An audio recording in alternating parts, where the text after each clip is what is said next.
Toby the Tram Engine by the Reverend W. Awdry, with illustrations by C. Reginald Dalby.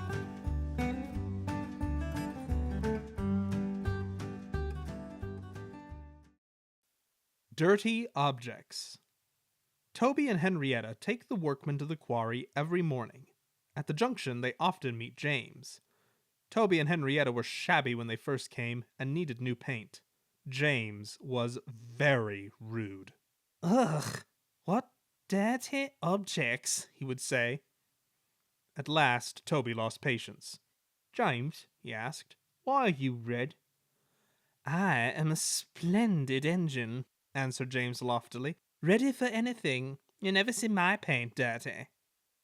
"Oh," said Toby innocently, "that's why you once needed bootlaces, to be ready, I suppose." James went redder than ever and snorted off. At the end of the line, James left his coaches and got ready for his next train. It was a slow goods, stopping at every station to pick up and set down trucks. James hated slow goods trains. "Dirty trucks from dirty sidings, ugh," he grumbled. Starting with only a few, he picked up more and more trucks at each station, till he had a long train. At first, the trucks behaved well, but James bumped them so crossly that they determined to pay him out. Presently, rumbling over the viaduct, they approached the top of Gordon's Hill. Heavy goods trains halt here to pin down their brakes. James had had an accident with trucks before and should have remembered this. "Wait, James, wait," said his driver, but James wouldn't wait. He was too busy thinking what he would say to Toby when they next met. Too late he saw where he was and tried to stop. "Hoorah! Hoorah!" laughed the trucks, and banging their buffers they pushed him down the hill. The guard tightened his brakes until they screamed. "On! On! On!" yelled the trucks. "I've got to stop! I've got to stop!" groaned James, and setting his brakes he managed to check the truck's mad rush, but they were still going much too fast to stop in time. Through the station they thundered and lurched into the yard. James shut his eyes. There was a bursting crash, and something sticky splashed all over him. He had run into 2 tar wagons and was black from smokebox to cab. James was more dirty than hurt, but the tar wagons and some of the trucks were all to pieces. The breakdown train was in the yard, and they soon tidied up the mess. Toby and Percy were sent to help, and came as quickly as they could. "Look here, Percy," exclaimed Toby. "Whatever is that dirty object?" "That's James, didn't you know?" "It's James's shape," said Toby thoughtfully. "But James is a splendid red engine. You never see his paint dirty." James shut his eyes and pretended he hadn't heard. They cleared away the unhurt trucks and helped James home. The fat controller met them. "Well done, Percy and Toby," he said. He turned to James.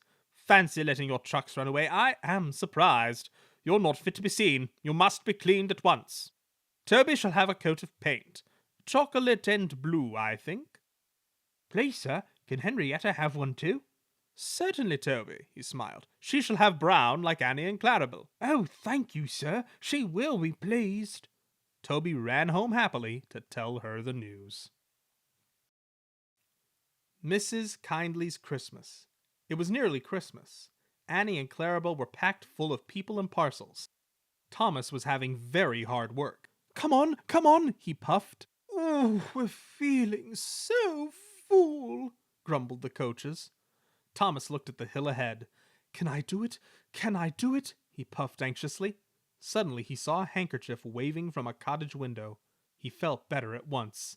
Yes, I can! He puffed bravely. He pulled his hardest and was soon through the tunnel and resting in the station. "That was Mrs. Kyndley who waved to you, Thomas," his driver told him. "She has to stay in bed all day." "Poor lady," said Thomas. "I am sorry for her." Engines have heavy loads at Christmas time, but Thomas and Toby didn't mind the hard work when they saw Mrs. Kyndley waving. But then it began to rain. It rained for days and days. Thomas didn't like it, nor did his driver. "Off we go, Thomas," he would say. "Pull hard and get home quickly. Mrs. Kyndley won't wave today." But whether she waved or not, they always whistled when they passed the lonely little cottage. Its white walls stood out against the dark background of the hills.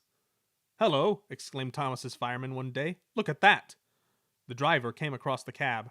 "Something's wrong there," he said. Hanging flapping and bedraggled from a window of the cottage was something that looked like a large red flag. "Mrs. Kyndley needs help, I expect," said the driver, and put on the brakes. Thomas gently stopped. The guard came squelching through the rain up to Thomas's cab, and the driver pointed to the flag. "See if a doctor's on the train and ask him to go to the cottage. Then walk back to the station and tell them we've stopped." The fireman went to see if the line was clear in front. 2 passengers left the train and climbed to the cottage. Then the fireman returned. "We'll back down to the station," said the driver, "so that Thomas can get a good start." "We shan't get up the hill," the fireman answered. "Come and see what's happened." They walked along the line round the bend. "Jiminy Christmas!" exclaimed the driver. "Go back to the train. I'm going to the cottage." He found the doctor with Mrs. Kyndley. "Silly of me to faint," she said. "You saw the red dressing gown? You're all safe?" asked Mrs. Kyndley. "Yes," said the driver. "I've come to thank you. There was a landslide in the cutting, doctor, and Mrs. Kyndley saw it from her window and stopped us. She saved our lives." "God bless you, ma'am," said the driver, and tiptoed from the room. They cleared the line by Christmas Day, and the sun shone as a special train puffed up from the junction. First came Toby, then Thomas with Annie and Clarabelle, and last of all, but very pleased at being allowed to come, was Henrietta. The fat controller was there, and lots of other people who wanted to say thank you to Mrs. Kyndley. "Beep, beep, beep, beep! Happy Christmas!" whistled the engines as they reached the place. The people got out and climbed to the cottage. Thomas and Toby wished they could go too. Mrs. Kyndley's husband met them at the door. The fat controller, Thomas's driver, fireman, and guard went upstairs, while the others stood in the sunshine below the window.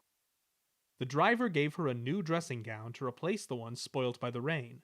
The guard brought her some grapes, and the fireman gave her some woolly slippers and promised to bring some coal as a present from Thomas next time they passed. Mrs. Kyndley was very pleased with her presents. "You are very good to me," she said.